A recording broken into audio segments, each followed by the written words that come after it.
Here we are, ready to see the patient after placing the implant 3 months earlier. In our previous visit, we placed a titanium implant into the patient's mouth.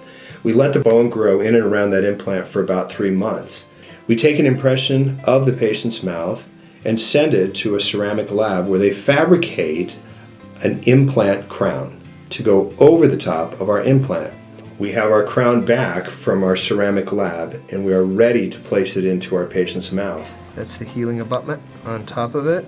Okay. We take off his healing cap that overlies his titanium implant, and then we can take our implant crown, as you see here, and place it on top of the implant.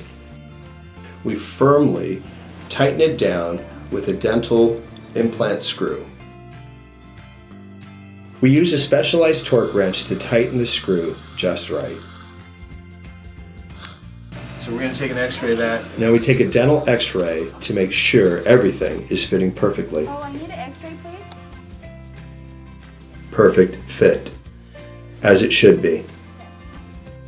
So we close the opening on the dental implant with composite resin as we would a normal cavity. We seal the hole, cure it, we check the bite carefully, we finish it, and we polish it up. And then, voila, done. The patient has a strong new tooth that looks great and will last a lifetime. Good as new. Oh yeah. Good. Looks perfect. Bite's good? Yeah. Good. Yeah. Looks great. Good. Perfect. How's it feel? Good. Great. Good. Thumbs up. Yeah, really good. Perfect implant crown over the perfect dental implant. Everything was great. Everything was fast and easy. No pain. So, yeah, very professional. If you need a dental implant or are interested in dental implants, feel free to call us at our Gurney office today.